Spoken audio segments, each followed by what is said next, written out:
Students, जो आज का हमारा टॉपिक है वो है मीज़ोमेरिक इफ़ेक्ट। इससे पहली क्लास में मैं इंडक्टिव इफ़ेक्ट और इलेक्ट्रोमेरिक इफ़ेक्ट करवा चुकी हूँ। तो मीज़ोमेरिक इफ़ेक्ट क्या होता है? Mesomeric effect is a permanent effect, मतलब स्थायी प्रभाव है। Unsaturated compounds with double or triple bond, the pi electron pair move from one atom to another atom.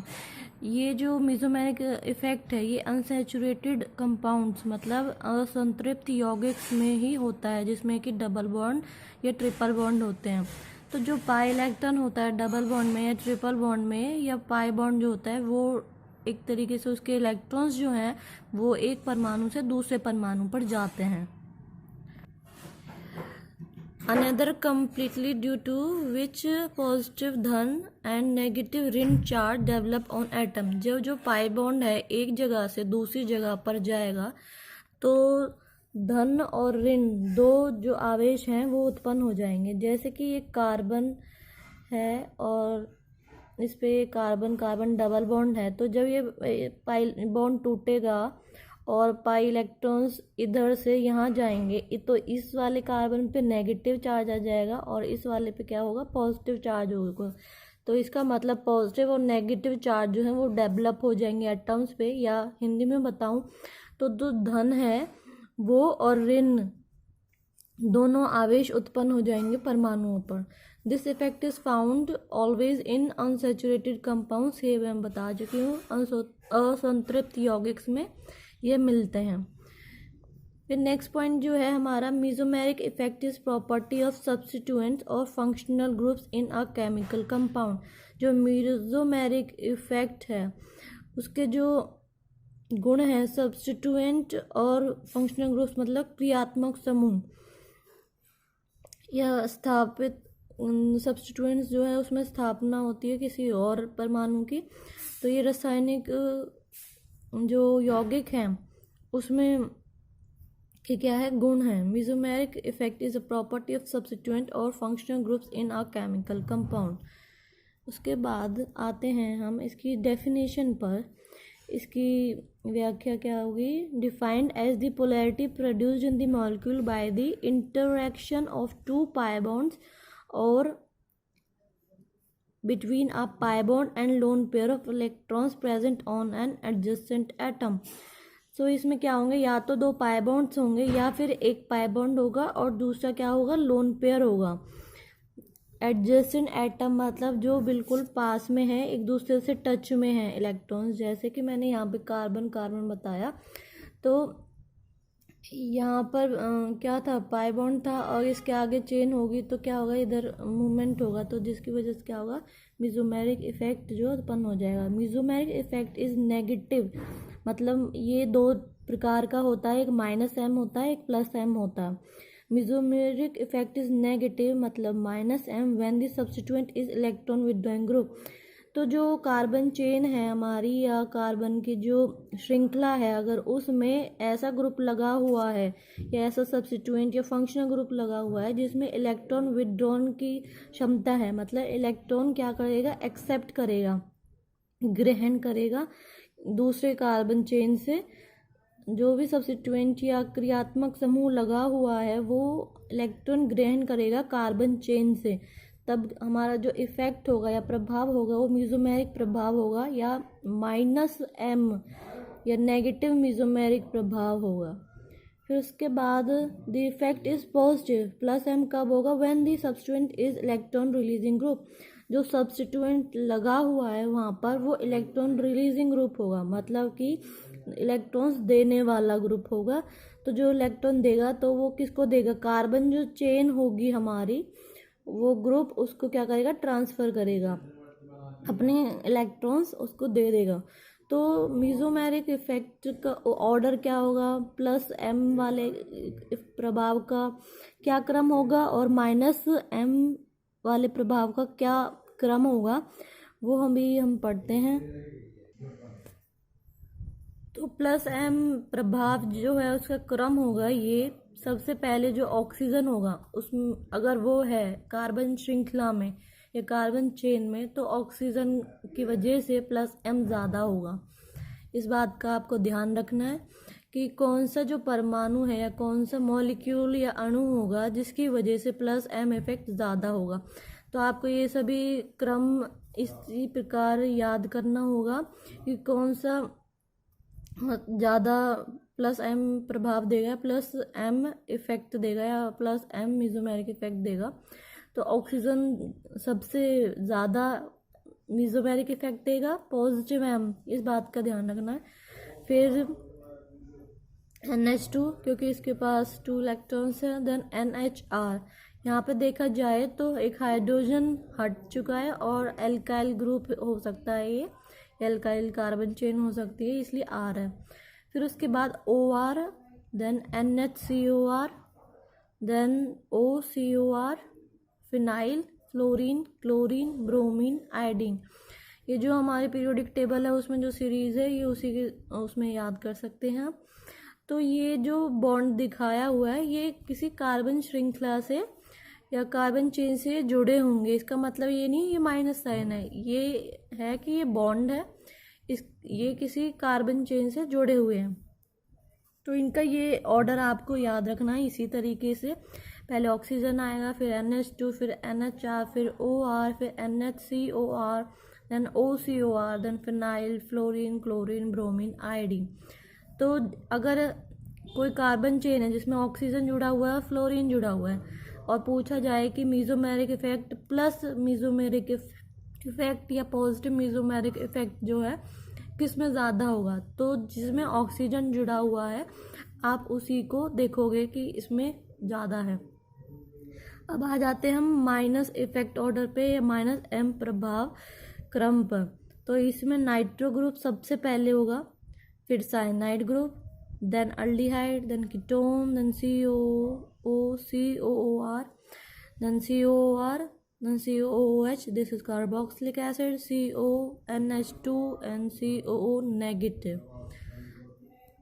तो नाइट्रो ग्रुप सबसे पहले है, फिर साइनाइड है। अगर आपके पास आ जाए कि नाइट्रो ग्रुप कार्बन चेन से जुड़ा हुआ है और दूसरा कार्बोक्सिलिक एसिड जुड़ा हुआ है और पूछा जाए कि माइनस एम प्रभाव या माइनस एम इफेक्ट किस में ज़्यादा होगा, तो आप नाइट्रो वाला जो यौगिक होगा या कंपाउंड होगा वो चूज़ करोगे। फिर उसके बाद आते हैं कि ये जो मीजोमेरिक इफेक्ट है ये क्या है, स्टेबल इफेक्ट है। मैंने बताया था कि ये स्थायित्व है और इसमें पाई बॉन्ड इलेक्ट्रॉन की ट्रांसफ़र की वजह से, मूवमेंट की वजह से क्या होता है, पोलैरिटी जो है या आवेश जो है उत्पन्न हो जाता है। और माइनस एम प्रभाव क्या होता है, यदि इलेक्ट्रॉनों का स्थानांतरण कार्बन परमाणु से किसी अन्य परमाणु या समूह की ओर होता है तो इसे ऋणात्मक मीजोमेरिक प्रभाव माइनस एम कहते हैं। मैंने ये बता दिया है कि माइनस एम में क्या होता है कि जो परमाणु है वो दूसरे कार्बन परमाणु से जो है इलेक्ट्रॉन क्या करेंगे, दूसरे परमाणु या समूह की ओर जाते हैं, तो इससे क्या होता है, ऋणात्मक मीजोमेरिक प्रभाव इसको बोलते हैं। माइनस एम का उदाहरण देख लो, जैसे CH2 double bond CH double bond O, तो यहाँ पे क्या लगा हुआ है, ऑक्सीजन लगा हुआ है। तो ये जो पाई इलेक्ट्रॉन्स हैं ये कहाँ पर ट्रांसफ़र हो जाएगा, यहाँ पर। इन दोनों कार्बन के बीच में क्या बना लेगा, पाई बॉन्ड बना लेगा।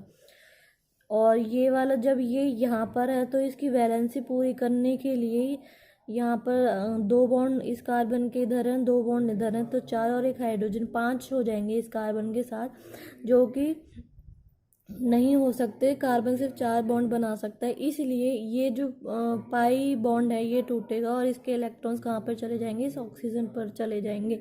तो यहाँ पे ऑक्सीजन क्या है, इलेक्ट्रॉन विदड्रॉइंग ग्रुप है, इलेक्ट्रॉन ग्रहण कर रहा है यहाँ पर। तो इस वजह से क्या हो जाएगा, हमारा माइनस एम इफेक्ट होगा। प्लस एम प्रभाव क्या है, यदि इलेक्ट्रॉनों का स्थानांतरण किसी परमाणु या समूह से कार्बन की ओर होता है, मतलब जो परमाणु जुड़ा हुआ है या सब्स्टिट्यूएंट और फंक्शनल ग्रुप जुड़ा हुआ है उससे इलेक्ट्रॉन्स जो है कार्बन श्रृंखला की ओर या कार्बन चेन की ओर आते हैं, तो क्या हो जाएगा, इसे बोलेंगे हम धनात्मक मीजोमेरिक प्रभाव, प्लस एम प्रभाव इसे कहते हैं। तो इसका उदाहरण देख लेते हैं। CH2 double bond CH, single bond CH, double bond CH, और इसके साथ जुड़ा हुआ है NH2 जिसके ऊपर क्या है, लोन पेयर। मैंने बताया था लोन नाइट्रोजन जो है 3 बॉन्ड्स बनाता है 2 हाइड्रोजन के साथ, एक ये और 2 क्या हो जाएंगे, इसके इलेक्ट्रॉन हो जाएंगे, ये लोन पेयर्स इन्हें बोलते हैं। तो प्लस M प्रभाव में क्या होता है, इसके पास ये इलेक्ट्रॉन डोनेटिंग है क्योंकि इसके पास पहले से ही इलेक्ट्रॉन्स हैं, इलेक्ट्रॉन देगा ये। तो इधर जब ये इलेक्ट्रॉन देगा इस कार्बन को, तो इसकी 4 बॉन्ड बनाने के लिए, वैलेंसी पूरी करने के लिए क्या होगा, 1 बॉन्ड, दूसरा हाइड्रोजन के साथ, तीसरा नाइट्रोजन के साथ, चौथा जो लोन पेयर अगर इसके ऊपर आते हैं तो यहाँ पर ये बॉन्ड क्या होगा, ये दूसरे कार्बन से जाके जुड़ जाएगा। इसको हम यहाँ भी नहीं रख पाएंगे इसको जैसे कि ये इस कार्बन पे आ रहा है तो यहाँ पे चार्ज आएगा, तो उसी तरीके से ये यहाँ पर जाएगा तो इधर चार्ज आएगा, और लास्ट में ये जो बॉन्ड है ये इस कार्बन पे आके अटैच हो जाएगा। तो जब ये इलेक्ट्रॉन्स यहाँ आएंगे तो इसके ऊपर क्या होगा, नेगेटिव चार्ज हो जाएगा। ये बॉन्ड जब टूटेगा तो क्या होगा, यहाँ पॉजिटिव होगा और यहाँ क्या होगा, नेगेटिव, और ये नेगेटिव लास्ट में क्या करेंगे, इसकी कार्बन पे तो ट्रांसफर होंगे, तो ये क्या बना लेगा, नेगेटिव आ जाएगा इधर भी। तो हम इन्हें यहाँ नेगेटिव शो ना करके डायरेक्ट हमने यहाँ पर इसको नेगेटिव को शो किया है। तो जब ये लोन पेयर्स यहाँ आ रहे हैं तो ये बॉन्ड टूट कर कहाँ जाएगा, इस कार्बन पर जाएगा, और यहाँ पर भी क्या करेगा, नेगेटिव, यहाँ पे ये लोन पेयर का ट्रांसफ़र हो रहा है ना, तो नेगेटिव के साथ क्या होता है, हमेशा 2 इलेक्ट्रॉन्स होते हैं। तो जब यहाँ पे लोन पेयर आ गया तो इसकी कार्बन की वैलेंसी पूरी करने के 1 bond 2 bond 3 with hydrogen, 4th क्या हो जाएगा, लोन पेयर। तो ये जो बॉन्ड है पाई बॉन्ड, इस ये ब्रेक होगा और ये इसके लोन पेयर कहाँ पे ट्रांसफ़र हो जाएंगे, इस कार्बन पर। तो यहाँ पे क्या आ जाएगा, negative charge with lone pair. तो देखा जाए तो इसमें क्या हो रहा है, पॉजिटिव M या प्लस मेसोमेरिक प्रभाव हो रहा है, ये धनात्मक मेसोमेरिक प्रभाव है इसमें, क्योंकि जो लोन पेयर्स हैं वो कार्बन चेन की तरफ आ रहे हैं। और जो ऋणात्मक मेसोमेरिक प्रभाव होता है उसमें क्या होता है कि जो इलेक्ट्रॉन्स हैं वो कार्बन चेन से जो जुड़ा हुआ है सब्स्टिट्यूएंट या फंक्शन ग्रुप, उसकी ओर जाते हैं। क्वेश्चंस कुछ इस तरीके से आते हैं, मेसोमेरिक इफेक्ट हो, चाहे इंडक्टिव इफेक्ट हो या फिर रेजोनेंस हो, उसमें आपको स्ट्रक्चर्स दे देंगे या यौगिक दे देंगे और पूछेंगे कि इसमें कौन सा प्रभाव है। तो इलेक्ट्रोमेरिक, मेसोमेरिक और इंडक्टिव इफेक्ट में से आपको बताना पड़ेगा। तो जो भी रूल्स आपको समझाए हैं वो आपको देखने पड़ेंगे कि कब कौन सा प्रभाव होगा, कौन सा नहीं। अब अगला टॉपिक जो है हमारा रेजोनेंस है, रेजोनेंस पे आ जाते हैं। तो रेजोनेंस में क्या होता है कि जब किसी अणु के लिए समान ऊर्जा की 2 या अधिक लुईस संरचनाएं लिखी जा सकती हैं, किंतु अणु की वास्तविक संरचना उन सभी संरचनाओं का अनुनाद संकर होती है। तो जो रेजोनेंस स्ट्रक्चर्स होते हैं उनमें क्या होता है, जो ऊर्जा होती है उस यौगिक की वो समान होती है, और उसी को हम क्या कहते हैं, एक से ज़्यादा बार उसे बना सकते हैं। इलेक्ट्रॉन्स या जो चार्जेस होते हैं या आवेश जो होते हैं उनको अलग अलग जगह पे दिखा के, लेकिन जो उनका गुण होगा वो क्या होगा, समान होगा। उसमें ये नहीं है कि हमने कोई इलेक्ट्रॉन्स उस यौगिक से बाहर निकाल दिए हैं या कमियां आ गई है उसमें या कुछ, बस जो हमारा मॉलिक्यूल होगा पूरा उसी में इलेक्ट्रॉन्स एक जगह से दूसरी जगह पे क्या करेंगे, मूव करते रहेंगे।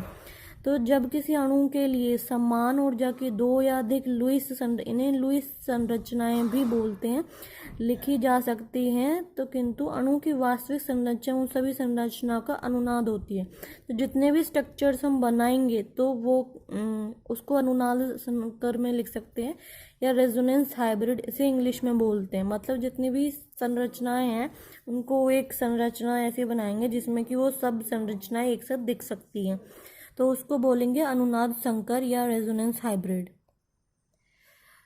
अनुनादी संकर संरचना वास्तव में उस अणु की सभी लुईस संरचनाओं तो जो लुईस संरचना होती है या लुईस स्ट्रक्चर्स होते हैं उनको कैनोनिकल स्ट्रक्चर्स भी बोलते हैं या फिर रेजोनेंस स्ट्रक्चर्स बोलते हैं। तो सभी लुईस संरचनाओं के बीच की एक माध्यमिक संरचना है जो संरचनाओं अनुनाद संकर में योगदान करती हैं, उन्हें अनुनादी संरचना या कैनोनिकल संरचना कहते हैं। तो ये स्ट्रक्चर्स कैसे बनाते हैं या क्या इनके रूल्स हैं वो सब अभी हम आगे पढ़ेंगे। तो ये होता है कि रेजोनेंस में कोई भी हमारे पास यौगिक है तो उसमें कुछ रूल्स होते हैं कि हमारे पास पाई बॉन्ड, सिंगल बॉन्ड और लोन पेयर कॉन्जुगेशन में होने चाहिए, मतलब ऑल्टरनेट में होने चाहिए एक दूसरे के साथ, वो भी कंटिन्यूसली। और उसके कुछ रूल्स हैं वो मैं अभी आपको बताऊंगी कि किस प्रकार कौन रूल्स को ध्यान में रख के या सूत्रों को ध्यान में रख के हम रेजोनेंस स्ट्रक्चर जो है बना सकते हैं। हमें जो यौगिक दिए जाते हैं वो रेजोनेंस स्ट्रक्चर बना भी सकते हैं, नहीं बना सकते, ये भी हमें देखना होगा। तो रेजोनेंस स्ट्रक्चर बनाने के लिए कुछ कंडीशंस हैं। जो resonance structures, the number of unpaired electron should be same, जितने भी अनपेयर्ड इलेक्ट्रॉन होंगे चाहे उनको हम एक जगह से दूसरी जगह कर रहे हैं लेकिन अनपेयर्ड इलेक्ट्रॉन क्या होंगे, सेम होने चाहिए। इन ऑल रेजोनेंस स्ट्रक्चर दी एनर्जी सेम, उनकी ऊर्जा सभी रेजोनेंस स्ट्रक्चर्स की या लुईस संरचनाओं की समान होनी चाहिए। Molecule will be more stable when resonance structure are more, जितने ज़्यादा रेजोनेंस स्ट्रक्चर होंगे या लुईस संरचनाएं होंगी या कैनोनिकल स्ट्रक्चर्स होंगे, मॉलिक्यूल क्या होगा या अणु जो है उतना ही ज़्यादा स्थायी रहेगा या उतना ही ज़्यादा स्टेबल रहेगा। तो more the resonating structures more will be the molecule will be more stable, means more resonance structures more stability, या more resonance structure more stability या स्थायित्व इसे कह सकते हैं। In all resonance structure the central atom position should be same, तो जितने भी हम रेजोनेटिंग स्ट्रक्चर्स बनाएंगे जो अणु की, जो एटम की पोजीशन होगी, स्पेशली जो सेंट्रल एटम है हमारा उसकी पोजीशन, जैसे कि ये है SO2 है, तो इसके जो सेंट्रल एटम हमने S लिया है उसकी पोजीशन, जितने भी हम संरचनाएं बनाएंगे उसमें सेंट्रल एटम सेंट्रल में ही आएगा। ये नहीं होगा कि हम उसकी जो पोजीशन है इसको यहाँ पर कर दें या इसको यहाँ पर कर दें, सेंट्रल एटम सेंटर में ही रहेगा। जैसे कि SO2 है तो S क्या क्या इधर लिखेंगे और 2 क्या है इधर लिखेंगे। जो जिसके अणु या मॉलिक्यूल कम होंगे, जैसे सल्फर 1 है तो वो क्या हो जाएगा सेंट्रल एटम, और जो ऑक्सीजन है वो 2 हैं तो इसका मतलब वो क्या होंगे कॉर्नर एटम्स होंगे या बाहर की तरफ लगेंगे। सेंट्रल एटम की संख्या क्या होती है, हमेशा कम होती है, इसलिए वो बीच में आता है, और जो कॉर्नर एटम होते हैं या जो अंत में लगते हैं वो बाहर ज़्यादा उनकी संख्या होती है। तो सल्फर डाइऑक्साइड का स्ट्रक्चर क्या किस तरीके से बनता है, इस तरीके से बनता है और 2 ऑक्सीजन के साथ जुड़ा होता है और ये डबल बॉन्ड से जुड़ा होता है। इसके क्या होते हैं 6 इसके वैलेंसी है, तो 1 इलेक्ट्रॉन यहाँ पर, दूसरा यहाँ, तीसरा यहाँ, चौथा यहाँ और 5वां और 6ठा, 2 और 2 4 और 5 6 इसके हो चुके हैं। तो ऑक्सीजन के कितने होते हैं 6 होते हैं आउटर मोस्ट इलेक्ट्रॉन में, वैलेंसी जो होती है 6 होती है, तो 4 यहाँ पर हो गए और 5 6 और उसी प्रकार इसके। तो अब इसका रेजोनेटिंग स्ट्रक्चर हमें बनाना है। तो इसमें देखा जाए तो ये पाई बॉन्ड है, ये लोन पेयर है और ये पाई बॉन्ड है। देखा जाए तो पाई बॉन्ड क्या है, एक दूसरे के साथ कॉन्जुगेशन में है, जिसकी वजह से इसका क्या होगा रेजोनेंस स्ट्रक्चर बन सकता है। तो एक रेजोनेटिंग स्ट्रक्चर इस तरीके से बन सकता है कि जो पाई बॉन्ड है वो अपने इलेक्ट्रॉन्स क्या करेगा इस ऑक्सीजन पे देगा, जिसकी वजह से क्या होगा इस पे नेगेटिव चार्ज आ जाएगा और सल्फर पे क्या होगा पॉजिटिव चार्ज, जैसे कि इस वाले स्ट्रक्चर में दिखाया हुआ है। जब पाई बॉन्ड टूटा, यहाँ पे इलेक्ट्रॉन्स आए तो यहाँ पे नेगेटिव हो गया, यहाँ पे पॉजिटिव। आपको ये ध्यान में रखना है जब भी आप इलेक्ट्रॉन्स को एक जगह से दूसरी जगह ले जा रहे हो तो जहाँ पे इलेक्ट्रॉन्स जाएंगे वहाँ पे हमेशा नेगेटिव चार्ज आ जाएगा, और जहाँ से इलेक्ट्रॉन जा रहे हैं वहाँ पे हमेशा पॉजिटिव चार्ज आ जाएगा। तो सल्फ़र पे इस जगह पे पॉजिटिव आ गया और इस जगह पे ऑक्सीजन पे नेगेटिव आ गया। अब दूसरा अगर संरचना हमें बनानी है तो क्या कर सकते हैं, ये इलेक्ट्रॉन वापस से इधर बॉन्ड बना लेंगे और ये इस ऑक्सीजन और सल्फ़र का जो पाई बॉन्ड है ये टूट के इस ऑक्सीजन पर नेगेटिव चार्ज ले आएगा। यहाँ पर देखो, और सेम उसी तरीके से सल्फर। तो इन जो ये 3 स्ट्रक्चर बने हैं या रेजोनेटिंग स्ट्रक्चर्स जो बने हैं, इनको रेजोनेंट हाइब्रिड अगर हम बनाएं या संकर हम इनका बनाएं तो रेजोनेंस संकर क्या होगा, इस तरीके से होगा कि सल्फर और ये क्या है, सिग्मा बॉन्ड्स हैं। ये एक बार भी हमने तोड़े नहीं है, इस वजह से ये हमने डार्क करके दिखाए हुए हैं। और ये ऑक्सीजन है, ऑक्सीजन पे जितने इलेक्ट्रॉन बने हैं नेगेटिव चार्ज के साथ वो दिखाए हुए हैं। तो ये बॉन्ड का मूवमेंट हो रहा है, कभी टूट रही हैं कभी जुड़ रही हैं, तो इनको क्या करेंगे, डैश दिखाएंगे।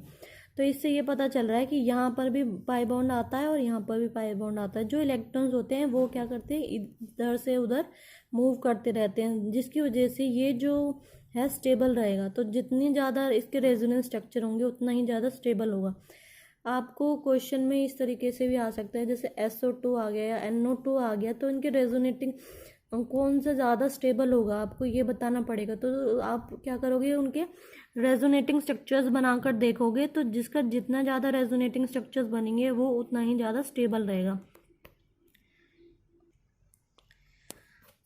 अब 2 रूल ये भी हैं कि जो पॉजिटिव चार्ज है it should be on central atom. तो आपने सल्फर डाइऑक्साइड में देखा, जो पॉजिटिव चार्ज आया वो किस पर आया, सल्फर पे आया, जो कि क्या था, नाभिक परमाणु था या सेंट्रल एटम था। और नेगेटिव चार्ज, पॉजिटिव चार्ज के कुछ एग्जांपल ये भी हैं, H3O पॉजिटिव, NH4 पॉजिटिव। तो हाइड्रोजन और फ्लोरीन कभी भी सेंट्रल एटम नहीं हो सकते, इस बात का ध्यान रखना है। तो ऑक्सीजन क्या है, इधर सेंट्रल एटम में, और ऑक्सीजन से 3 हाइड्रोजन क्या होंगे, जुड़े होंगे। नाइट्रोजन यहाँ पे सेंट्रल एटम है क्योंकि इसकी संख्या कम है हाइड्रोजन के मुकाबले, और ये पॉजिटिव चार्ज किस पे आएगा, नाइट्रोजन पे आएगा। तो अगर पॉजिटिव चार्ज है वो हमेशा क्या होगा, सेंट्रल एटम पे आएगा, और नेगेटिव चार्ज है जो वो कॉर्नर एटम पे आएगा, जो बाहरी परमाणु हैं उन पर। तो आप इसमें NO3 नेगेटिव है तो नाइट्रोजन क्या है, सेंट्रल एटम, और O3 आप देख सकते हो ये क्या होंगे, कॉर्नर एटम्स होंगे जो सेंट्रल एटम से जुड़े हुए होंगे। और इनमें से एक ऑक्सीजन पर क्या आएगा, नेगेटिव चार्ज आएगा। 3 ऑक्सीजन है और नेगेटिव चार्ज 1 है, तो इसका मतलब किसी एक ही ऑक्सीजन पर नेगेटिव चार्ज आएगा। अब यहाँ पे CO3 नेगेटिव है तो कार्बन की संख्या कम है, ऑक्सीजन की संख्या ज़्यादा है, तो कार्बन क्या हो जाएगा, सेंट्रल एटम। ऑक्सीजन क्या होंगे, 3 परमाणु होंगे जो कार्बन से जुड़े होंगे, और किसी 2 ऑक्सीजन पर क्या होगा, नेगेटिव चार्ज आएगा इसमें। तो रेजोनेंस क्या होता है, resonance takes place in conjugated system having parallel p orbitals along with at least 1 pi electron pair. तो रेजोनेंस होने के लिए एक पाई इलेक्ट्रॉन पेयर होना ज़रूरी है, या जो पाई बॉन्ड्स होते हैं वो होने ज़रूरी हैं। तो ये कॉन्जुगेटेड सिस्टम होता है इस तरीके से कि पाई बॉन्ड हो और उसके साथ सिंगल बॉन्ड को क्या बोलते हैं, सिग्मा बॉन्ड बोलते हैं, जो कि किसके कॉन्जुगेशन में होगी, पॉजिटिव के में।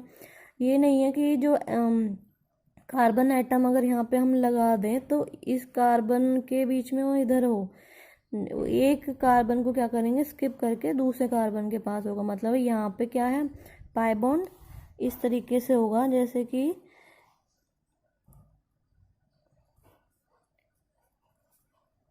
तो ये क्या हो गया, पाई बॉन्ड, ये क्या हो गया, सिग्मा बॉन्ड, और यहाँ पे क्या आएगा, पॉजिटिव चार्ज। तो देखा जाए तो इन 2 कार्बन के बीच में हो, और ये सिर्फ इस कार्बन पे बीच में क्या आ रहा है, सिग्मा बॉन्ड आ रहा है, तो ये एक दूसरे के साथ क्या हो गए, कॉन्जुगेशन में हो गए।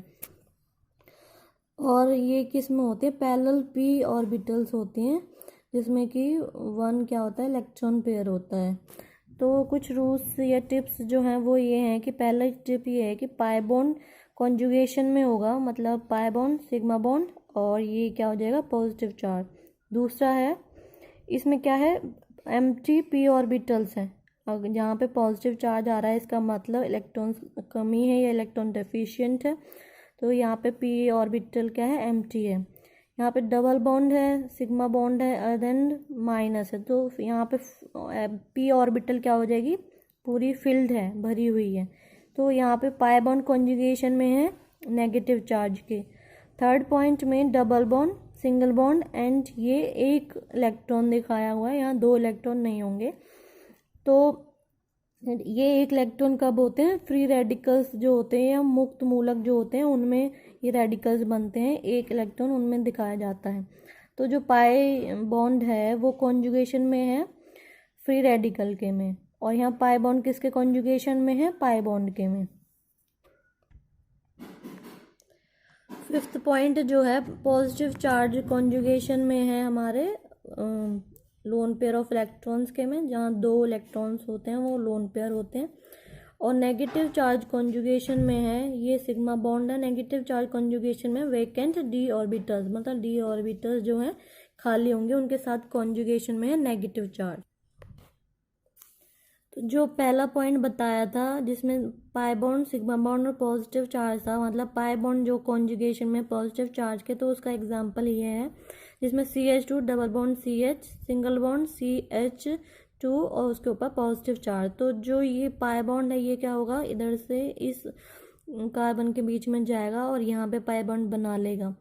तो जब यहाँ से बॉन्ड टूटेगा और इधर जाएगा तो क्या हो जाएगा, इस कार्बन पे क्या होगा, पॉजिटिव चार्ज आ जाएगा और इन 2 कार्बन के बीच में CH2। देखा जाए तो अगर हम इसको पहले इस तरीके से अगर लिखें CH2 double bond CH, single bond CH2 and here positive, तो ये जो बॉन्ड है ये यहाँ पे ट्रांसफ़र हो तो ये क्या स्ट्रक्चर बन जाएगा, इस तरीके से। यहाँ पे क्या होगा नेगेटिव, यहाँ पे क्या होगा पॉजिटिव, क्योंकि मैंने बताया ना कि यहाँ से जब बॉन्ड टूटेगा तो जिस कार्बन की तरफ से इलेक्ट्रॉन जा रहे हैं उस पर पॉजिटिव चार्ज आ जाएगा और जिस पर जा रहे हैं उस पर नेगेटिव, और जो ये CH2 है उस पर पॉजिटिव है। तो ये पॉजिटिव और नेगेटिव मिलके क्या बना लेंगे, बॉन्ड बना लेंगे, यहाँ पाई बॉन्ड बन जाएगा और यहाँ पे पॉजिटिव चार्ज आ जाएगा।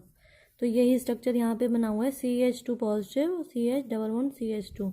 तो ये जो जितने भी कार्बन्स हैं ये क्या हैं, sp2 कार्बन्स हैं। अब इनका p ऑर्बिटल डायग्राम अगर बनाएं तो इस तरीके से बनेगा, इसका p ऑर्बिटल, तो ये कार्बन है इससे 2 हाइड्रोजन अटैच है, यहाँ पे p ऑर्बिटल आ जाएगा और इसका यहाँ पे p ऑर्बिटल आ जाएगा। तो ये p ऑर्बिटल आपस में क्या कर रहे हैं, ओवरलैप कर रहे हैं, बॉन्ड बना रहे हैं, तो जिसकी वजह से क्या होगा, इनके बीच में पाई बॉन्ड होगा। इस कार्बन पे क्या है, पॉजिटिव चार्ज है।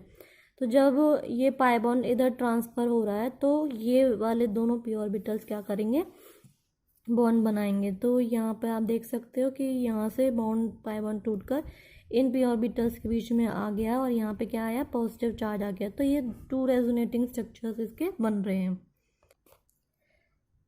सेकेंड एग्जाम्पल है CH2 double bond CH, single bond CH2। यहाँ पे पाई बॉन्ड जो कॉन्जुगेशन में है वो नेगेटिव चार्ज के कॉन्जुगेशन में है। इसका रेजोनेटिंग स्ट्रक्चर बनाने के लिए यहाँ पे ये नेगेटिव चार्ज इन कार्बन के बीच में आएगा, जिसकी वजह से वैलेंसी पूरी करने के लिए ये बॉन्ड टूटकर इधर जाएगा। तो यहाँ पे जब इलेक्ट्रॉन ये इधर आएगा तो यहाँ पे क्या आएंगे, नेगेटिव चार्ज, इधर दिखा दिया है। ये इलेक्ट्रॉन कह लो या नेगेटिव चार्ज यहाँ पर आएगा तो क्या करेगा, बॉन्ड बना लेगा, ये डबल बॉन्ड CH2।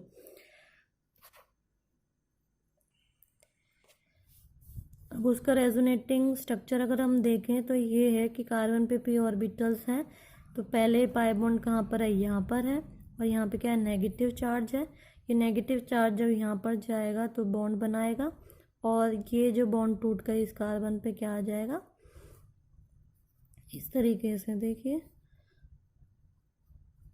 यहाँ पर ये इलेक्ट्रॉन आया तो पाई बॉन्ड्स बन गए इन दोनों कार्बन्स के बीच में, p ऑर्बिटल्स ओवरलैप हो गई है और ये जो कार्बन था इनके बीच का बॉन्ड टूटकर इधर इस कार्बन पे नेगेटिव चार्ज आ गया है, मतलब इलेक्ट्रॉन्स आ गए हैं। तो इस p ऑर्बिटल में क्या हो गया, इलेक्ट्रॉन्स आ गए हैं, लोन पेयर्स आ गए हैं।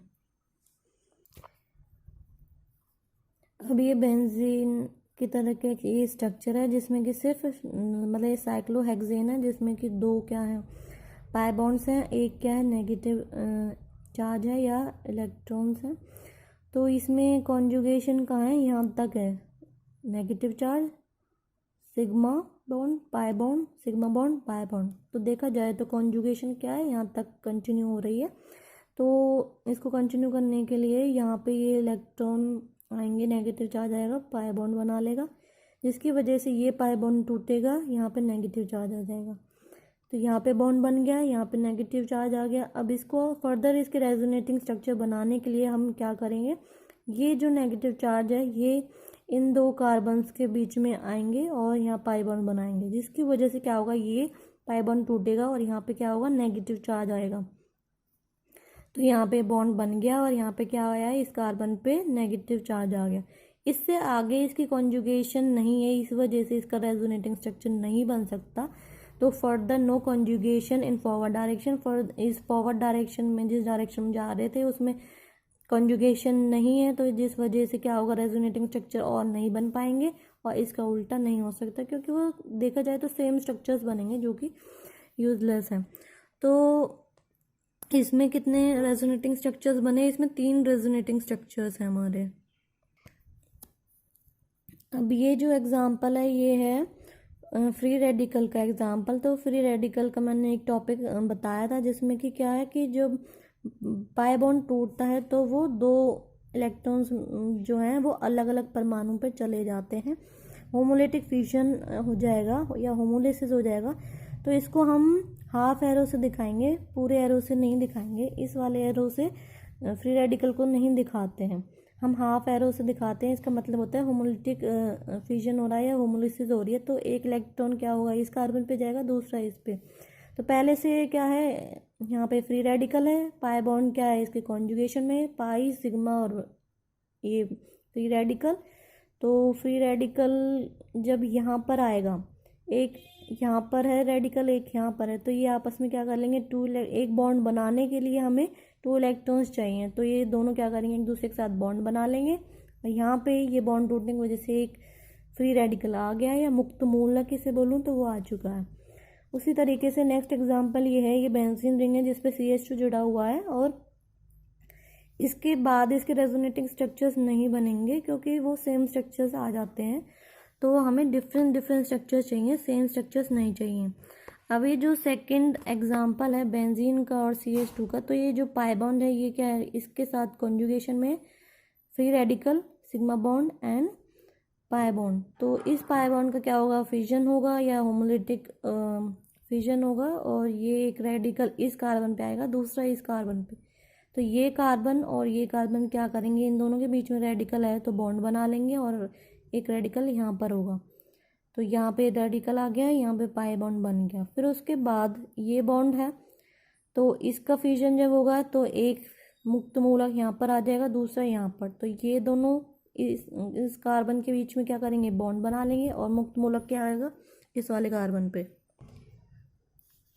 तो हमारा जो स्ट्रक्चर बना है इधर वाले बॉन्ड को ब्रेक, फिर फर्दर और हम इसे कर सकते हैं। तो इसकी जो बॉन्ड टूटेगा तो एक रेडिकल यहाँ आएगा, दूसरा यहाँ पर आएगा, तो ये क्या हो जाएगा, यहाँ पे रेडिकल, यहाँ पे रेडिकल, ये दोनों रेडिकल बॉन्ड बना लेंगे और इधर रेडिकल आ जाएगा, तो ये आ गया। फिर उसके बाद ये बॉन्ड फिर से टूटेगा और फिर से क्या होगा, इधर रेडिकल और इधर रेडिकल क्या करेंगे, बॉन्ड बना लेंगे, और ये क्या हो जाएगा, CH2 रेडिकल। देखा जाए तो यहाँ तक हमने इसलिए किया है, वैसे तो देखा जाए तो सेम इधर रेडिकल आ गया, स्टार्टिंग में भी यहीं पे रेडिकल था, पर जो आपने बॉन्ड देखा होगा स्टार्टिंग में बॉन्ड क्या था, यहाँ पर था, अब जो बॉन्ड है वो यहाँ पर है, तो बॉन्ड की पोजीशन जो है वो चेंज हो चुकी है। तो हम ये सभी रेजोनेटिंग स्ट्रक्चर जितने बने हैं वो हम इसमें काउंट करेंगे, तो इसमें ज़्यादा रेजोनेटिंग स्ट्रक्चर्स बन रहे हैं, तो ये काफ़ी ज़्यादा स्टेबल रहेगा। फोर्थ है हमारा pi bond, sigma bond, pi bond. तो पाई बॉन्ड एक दूसरे के साथ क्या है, कॉन्जुगेशन में है, इस कंपाउंड में आप देख सकते हो। तो यहाँ पे पाई बॉन्ड जो है वो इस कार्बन के बीच में ट्रांसफ़र हो जाएगा और ये पाई बॉन्ड टूटकर यहाँ पर आ जाएगा। तो यहाँ से जा रहा है इसीलिए इधर पॉजिटिव चार्ज और इधर आ रहा है तो बॉन्ड, और सिमिलरली यहाँ पे जब ये टूट कर जा रहा है तो यहाँ पे क्या है, नेगेटिव चार्ज है विद 2 इलेक्ट्रॉन्स। उसके बाद positive charge in conjugation with lone pair of electrons. तो यहाँ पे ऑक्सीजन पे लोन पेयर ऑफ इलेक्ट्रॉन्स हैं और इधर क्या है, इसमें पॉजिटिव चार्ज है। तो इस पॉजिटिव चार्ज को न्यूट्रलाइज करने के लिए या हटाने के लिए क्या करेंगे, ये लोन पेयर्स कहाँ आएंगे, यहाँ पर आएंगे। तो पॉजिटिव चार्ज यहाँ पे चला जाएगा क्योंकि इधर से इलेक्ट्रॉन्स आ रहे हैं और इधर ट्रांसफर होने से ये डबल बॉन्ड आ जाएगा। तो मॉलिक्यूल जो है हमेशा प्लेनर में होनी चाहिए। नॉन प्लेनर जो मॉलिक्यूल है वो कभी भी रेजोनेटिंग स्ट्रक्चर्स नहीं बना पाएंगे।